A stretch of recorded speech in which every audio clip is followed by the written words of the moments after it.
देखिए, अब हम बात करते हैं अध्याय 3 आव्यूह मैट्रिक्स के जो एक्सरसाइज 3.1 है उसके अगर हम एग्जाम्पल की बात करते हैं, एग्जाम्पल नंबर फर्स्ट। चलो, एग्जाम्पल नंबर फर्स्ट देखने से पहले मैं आपसे अनुरोध करूंगा कि जो भी बच्चे नए जुड़े हैं तो प्लीज़ चैनल को सब्सक्राइब कर ले, लाइक ज़रूर करें और साथ ही साथ कमेंट करें कि आपको वीडियो पसंद आ रही है या नहीं आ रही है, या कहीं आपको जहाँ समझ में नहीं आता वहाँ पर आप ज़रूर पूछें, कमेंट करें और ज़्यादा से ज़्यादा शेयर करें कि अन्य बच्चों को फ़ायदा हो। ठीक है बच्चों, तो चलिए स्टार्ट करते हैं आज की क्लास। तो आज की क्लास में हम देखते हैं एग्जाम्पल नंबर फर्स्ट क्या कहता है कि 3 फैक्ट्रियों, है ना, 3 फैक्ट्रियाँ दी गई है हमारे पास एग्जाम्पल नंबर फर्स्ट में। ठीक है, क्या कहता है, 3 फैक्ट्रियों फर्स्ट, सेकेंड तथा थर्ड में पुरुष तथा महिला कर्मचारी से संबंधित निम्नलिखित सूचना पर विचार कीजिए। हमारे पास 3 फैक्ट्री दी गई है। देखो क्या क्या दी गई है, ध्यान से देखते हैं। ये फर्स्ट फैक्ट्री है, सेकेंड फैक्ट्री है और थर्ड फैक्ट्री दी गई है, जिसमें पुरुष कर्मी दिया गया यहाँ पर मेल क्या दिया गया 30 एंड 25 एंड 27। ठीक है, सॉरी ये हो गया 25 एंड 27। ठीक, और फीमेल दे दिए गए हैं, फीमेल कर्मचारी जो दिए गए हैं वो 25 है एंड 31 एंड 26 है। क्या कहता है, उपयुक्त सूचना को एक 3x2 आव्यूह में निरूपित कीजिए। तीसरी पंक्ति और दूसरे स्तंभ वाली प्रविष्टियाँ क्या प्रकट करती हैं। ठीक है, अब क्या बोलता है कि हमको सबसे पहले 3x2 क्रम में इसको रिप्रेजेंट करना है। तो मैं आव्यूह को ए अगर मान लूँ तो देखिए ध्यान से कि अगर मैं इनको रिप्रेजेंट करूँ तो किस क्रम में, कि 3x2 क्रम में रिप्रेजेंट करना है। मुझे क्या रूप में रिप्रेजेंट करना है, 3x2 के क्रम में रिप्रेजेंट करना है। तो देखिए, अब अगर मैं मेल और फीमेल को रिप्रेजेंट कर रहा हूँ तो यहाँ पर देखो ये 30 मेल है। ये देखो फर्स्ट कॉलम अगर मेल को रिप्रेजेंट करते हैं तो सेकंड कॉलम किसको रिप्रेजेंट करेगा, फीमेल को रिप्रेजेंट करेगा 25। ये हो जाएगा 25 और ये हो जाएगा 27 एंड ये 31 एंड 26। यहाँ तक क्लियर हो गया। अब क्या कहा क्वेश्चन में कि तीसरी पंक्ति, चलो तीसरी पंक्ति ये है, तीसरी पंक्ति और दूसरे स्तंभ वाली प्रविष्टियाँ क्या प्रकट करती है। तो तीसरी पंक्ति की अगर हम बात करें तो तीसरी पंक्ति और दूसरे स्तंभ वाली प्रविष्टियाँ क्या प्रकट करती है। तो तीसरी पंक्ति क्या रिप्रेजेंट कर रही है, तीसरी पंक्ति हमें रिप्रेजेंट करती है कि यह तीसरे, है ना, तीसरी अगर हम पंक्ति की बात करें तो तीसरी पंक्ति इसको रिप्रेजेंट करती है। जो तीसरी पंक्ति बेटा वो तीसरे किसको, कारखाने में काम करने वाले कर्मचारियों की संख्या को रिप्रेजेंट करती है। बात समझ में आ रही है ना। जो तीसरी पंक्ति किसको रिप्रेजेंट कर रही है, जो तीसरा कारखाना है उसमें कितने कर्मचारी कार्य करते हैं उसको रिप्रेजेंट करती है। तथा अगर मैं दूसरे कॉलम की बात करूं तो दूसरा कॉलम क्या रिप्रेजेंट करता है कि ये तीनों कारखाने में कितनी, यानी कि किस कारखाने में कितनी महिलाएं कार्य कर रही है या कितने महिलाएं कर्मी कार्य कर रहे हैं उसको रिप्रेजेंट करता है। बात समझ में आ गई। देखते हैं example number second. Example number second क्या कहता है हमारे पास, कहता है कि यदि किसी आव्यूह में 8 अवयव है तो इसकी क्या है संभव कोटियों या कोटियाँ क्या हो सकती है।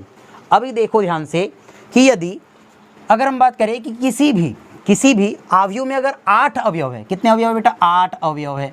बहुत ध्यान से देखना, 8 अवयव को, 8 अवयव है हमारे पास। अगर 8 अवयव है तो अब हम बात करें कि इस 8 अवयव को अगर हम प्रविष्टियों में, ये 8 अवयव दिखे ना, प्रविष्टियाँ मतलब अवयव, एलिमेंट, ठीक है, तो हम इनको कितने क्रम में रिप्रेजेंट कर सकते हैं इस अवयव को। बात समझो, देखो मैंने कहा कि मेरे पास एलिमेंट देखो 1 है, 2 है, 3 है, 4, 5, 6, 7 एंड 8 एलिमेंट हो गए। अब इन एलिमेंटों को मुझे अवयव के क्रम में रिप्रेजेंट करना है तो कितने, इसके क्रम क्या क्या हो सकते हैं, ऑर्डर्ड क्या क्या हो सकते हैं बताना है। तो एक बात ध्यान से देखो यार, देखो ना, ये जो 8 है, इस 8 को सबसे पहले, इस 8 को सबसे पहले आप तोड़ करके देख लो, इसका अभाज्य गुणनखंड निकालो। तो इसका अभाज्य गुणनखंड 1 भी होता है, इसका गुणनखंड 1 भी होता है ना, 2 भी होता है, फिर 4 होता है, ठीक है, 1 होता है, 2 होता है, 4 होता है और एक क्या होता है, केवल 8 होता है। अब इसके गुणनखंड अगर हम बात करें 8 के तो यही होते हैं। तो अगर आप बात करेंगे तो मैं एक बात बता सकता हूँ आपको कि अगर 8 एलिमेंट है तो या तो आप 1x8 में लिख दो।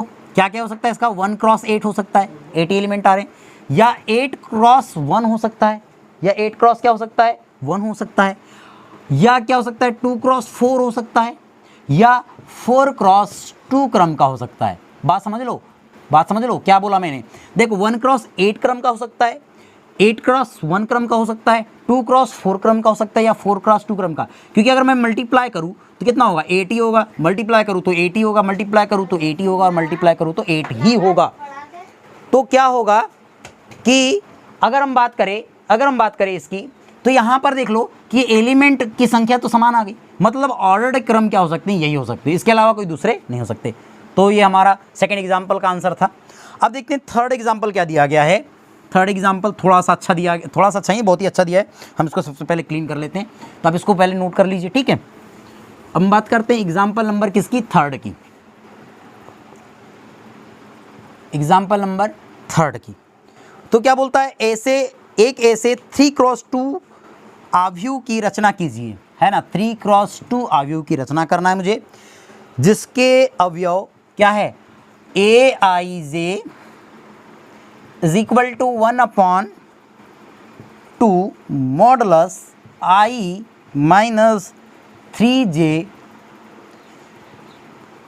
द्वारा प्रदत्त है। बहुत ही अच्छा क्वेश्चन है। देखिए क्या कहा उसने, और इसको समझना अच्छे से। आप क्या बोला कि मुझे 3 क्रॉस 2 क्रम के एक आव्यूह की रचना करनी है, ठीक। क्या बोला कि 3 क्रॉस 2 क्रम के एक आव्यूह की रचना करनी है, जिसका एक एलिमेंट किस रूप का है, देखो ध्यान से, Aij, है ना। Aij is equal to 1/2 modulus I minus 3j, ठीक।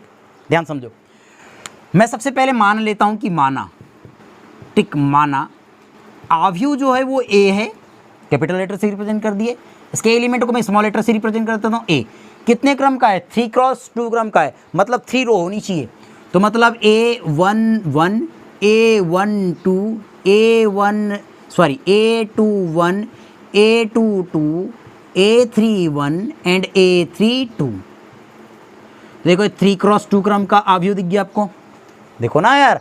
देखो first row, second row and third row, first column second column, बात समझ में आ गया। देखो बात समझो, ये 3 रो हो गई, 3 रो, और 2 कॉलम हो गए, 2 कॉलम हो गए, बात समझ में आ गई। चलो आगे बढ़ते हैं। अब मैं क्या कहता हूँ कि मुझे इस एलिमेंट यानी इस आव्यूह को ज्ञात करना है ना। 3 क्रॉस 2 आव्यूह की रचना करनी है। चलो 3 क्रॉस 2 क्रम के आव्यूह की रचना कर देते हैं। एक एलिमेंट दिया गया Aij, जो एलिमेंट का जो फॉर्म है Aij is equal to 1/2 modulus I minus 3j है।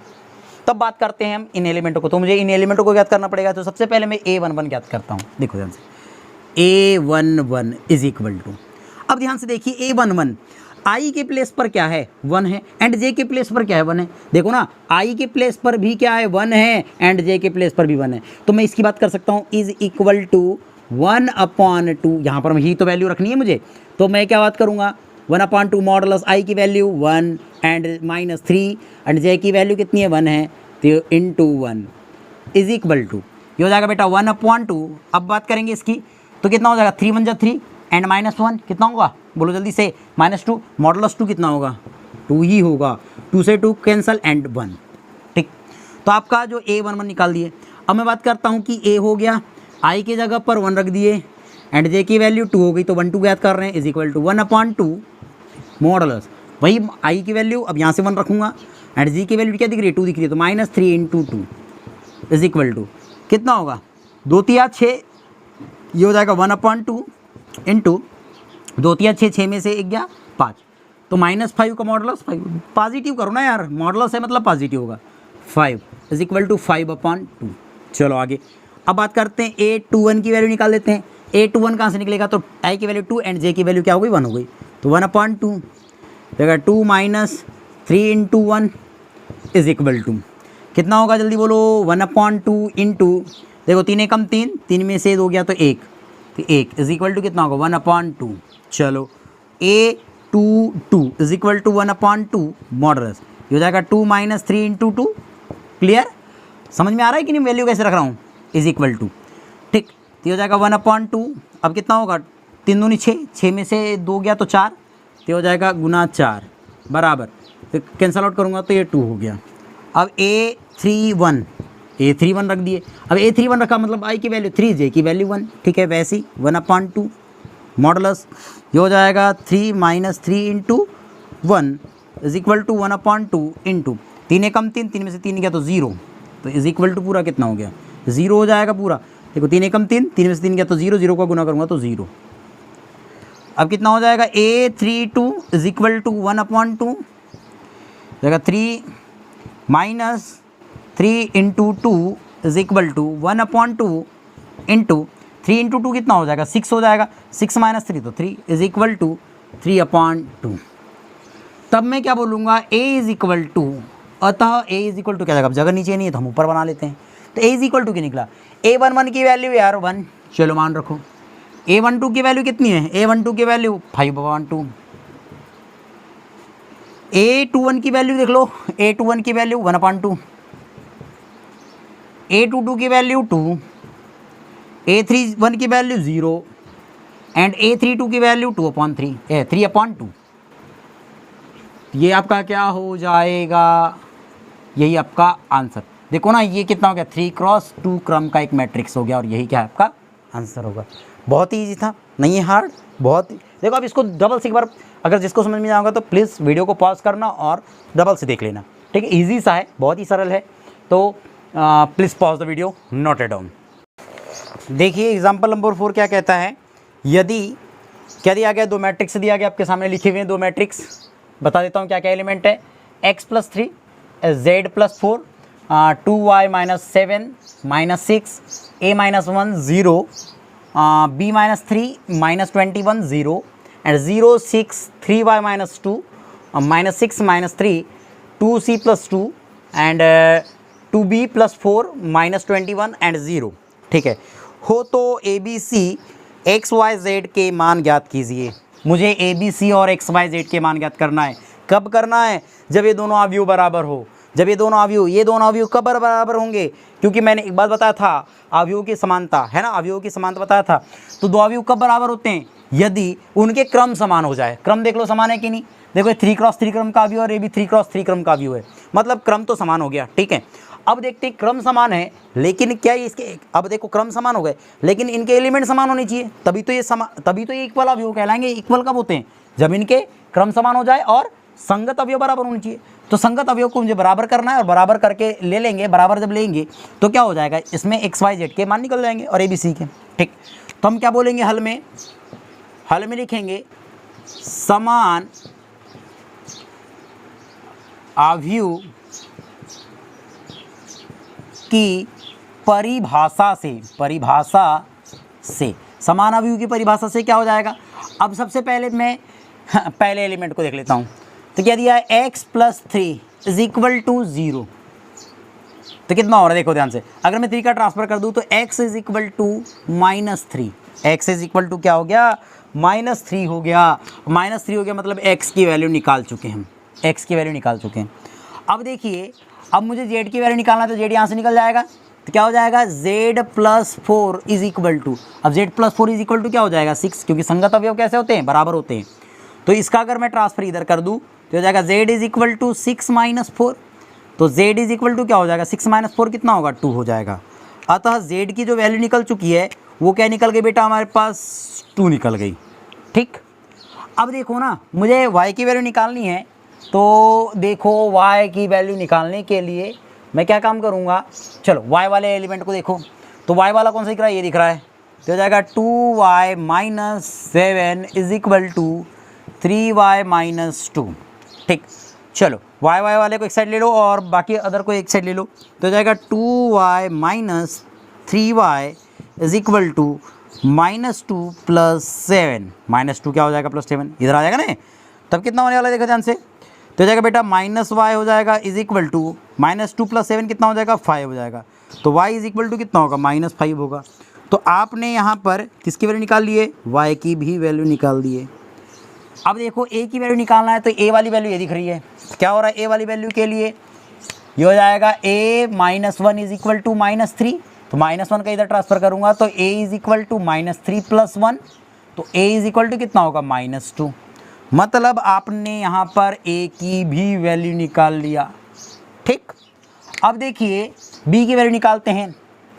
b ये दिख रहा है अपने को फर्स्ट एलिमेंट, देखो इसका। तो जाएगा b-3 is equal to 2b + 4। देखो ना, इस अगर हम बात करें थर्ड रो के थर्ड रो का first column, third row and first column का जो एलिमेंट दिख रहे हैं दोनों, या बी वाले दिख रहे हैं, चलो इसको ले लेते हैं। देखो ना, संगत अवयव यही तो है।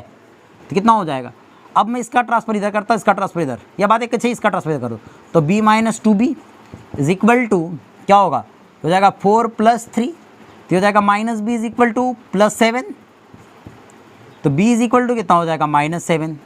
मतलब क्या हो रहा है, b की वैल्यू भी निकाल चुके हम, b इज इक्वल टू -7। अब देखिए c की वैल्यू निकालते हैं।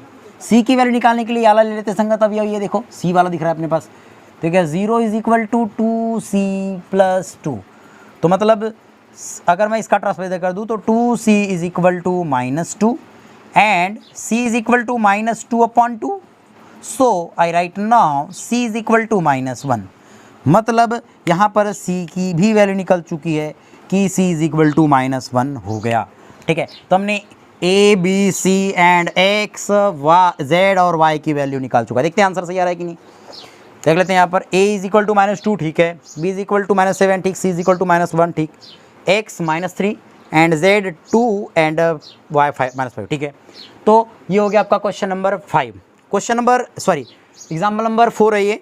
अब हम बात करते हैं एग्जाम्पल नंबर हम किसकी 5 की। क्या कहता है कि यदि दिया गया हमारे पास एक क्वेश्चन यहाँ पर कि यदि ये एग्जाम्पल नंबर क्या हो गया 5, यदि कहता है कि 2a plus B and a minus 2b, और ये क्या हो जाएगा 5c minus d and 4c plus 3d is equal to 4 minus 3 11 and 24 हो तो ए बी सी तथा डी का मान ज्ञात कीजिए।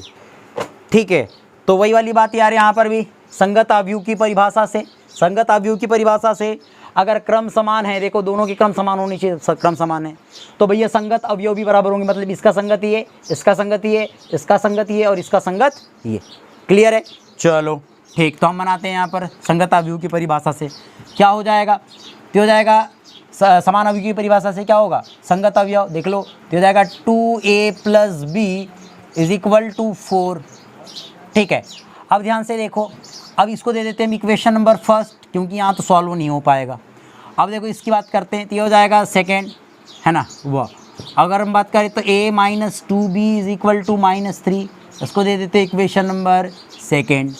ठीक, इतनी बात समझ में आ गई। अब इन दोनों को हल करते हैं, तो अब देखो इनको अगर हल करें हम तो क्या हो जाएगा, तो विलोपन विधि से निकाल ले सीधे सीधे, तो विलोपन विधि लगा देते हैं।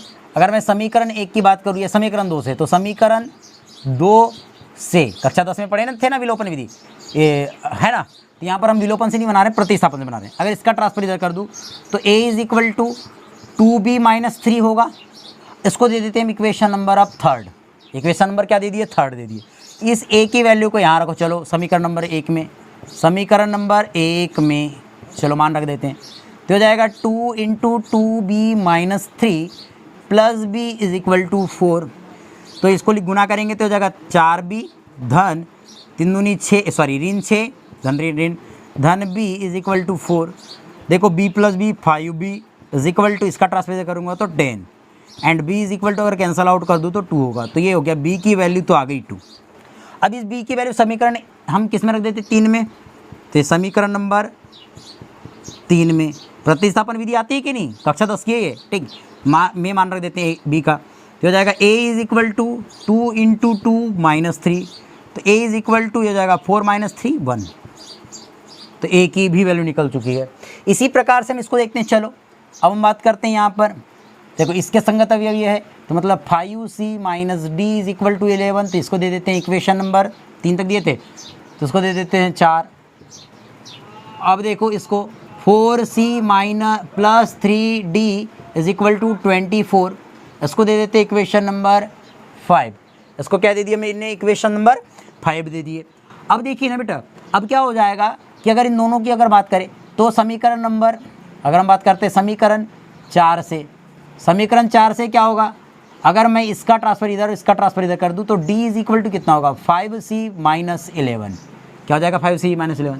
तो इसको देते हैं हम बेटा 6 इक्वेशन नंबर, ये भी हम प्रतिस्थापन विधि से बना रहे हैं। अब इस वैल्यू को यहाँ रखेंगे समीकरण नंबर 5 में। ठीक है, तो हो जाएगा 4c प्लस 3, d की value 5c minus 11 is equal to 24.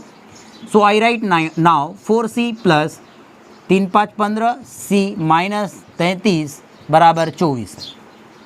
अब इसको अगर हम हल करें तो कितना हो जाएगा, ये हो जाएगा 19c इज इक्वल टू, इसका ट्रांसफर इधर कर देता हूँ तो ये तो 8 हो जाएगा, 7 हो जाएगा और 2 3 5 हो जाएगा, है ना. तो 9 3 27. ठीक है, तो c इज इक्वल टू कितना होगा, इसको कैंसल आउट करता हूँ, देखो कितना हो जाएगा. 3 से गुना कर दूँ तो 3 9 27 और 3 एकम 3 और 2 5. ठीक है, तो 3 बार कट जाएगा, तो c इज इक्वल टू कितना हो गया, 3 हो गया. अब इस c को कहाँ रख दो, समीकरण नंबर 6 में रख दो. तो समीकरण नंबर 6 से क्या हो जाएगा, d is equal to 5, c की वैल्यू 3 माइनस 11. तो d इज इक्वल टू कितना होगा, जगह 5 दिया 15, 15 में से 11 गया तो 4. तो d की भी वैल्यू आ गई. देखते हैं आंसर सही आया कि नहीं हमारे पास. तो देखो a की वैल्यू 1, ठीक है, b की वैल्यू 2, c की वैल्यू 3 एंड d की वैल्यू 4. ठीक है, 4 आ गई. तो ये भी क्वेश्चन आपको समझ में आ गया होगा. अब मैं फिर से एक बार आपसे आग्रह करना चाहता हूँ कि भैया जो भी बच्चे इस चैनल पर नए जुड़े होंगे तो प्लीज़ चैनल को सब्सक्राइब कीजिए, वीडियो को पूरा देखिए. आपको जब पूरा देखोगे तभी समझ में आएगा, और ज़्यादा से ज़्यादा शेयर करें कि अन्य बच्चों का भी फ़ायदा हो सके. तो please pause the video, note it down.